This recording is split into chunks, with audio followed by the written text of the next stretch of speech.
One of the world's biggest pride parades took place in Toronto today. It is the city's 39th edition, and the Prime Minister was among the many who took part.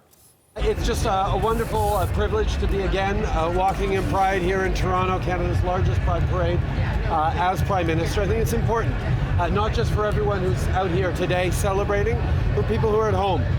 Young people especially who are still worried about coming out, still worried about their communities.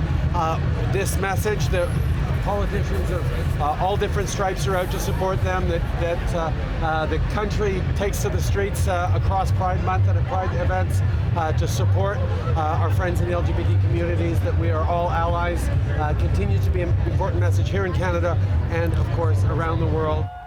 This is the fourth time Justin Trudeau has marched in the parade since becoming Prime Minister. The event is the culmination of Pride Month in the city. And on the first weekend of summer, the sunshine came with plenty of rainbows for the hundreds of thousands of people lining the streets. Our Talia Ricci was there.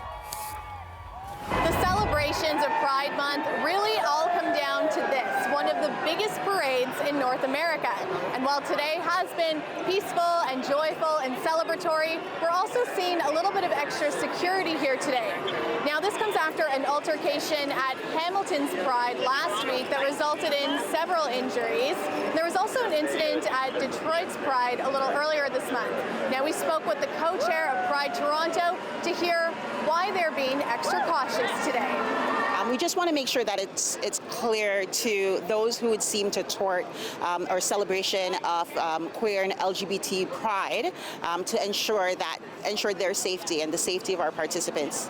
Now, this year also marks the 50th anniversary of the Stonewall riots in New York City that were spurred by a series of police raids on LGBT-friendly spots. Now, demonstrations have been credited as the birth of the gay rights movement.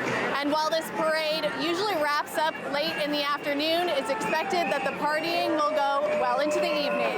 Talia Ricci, CBC News.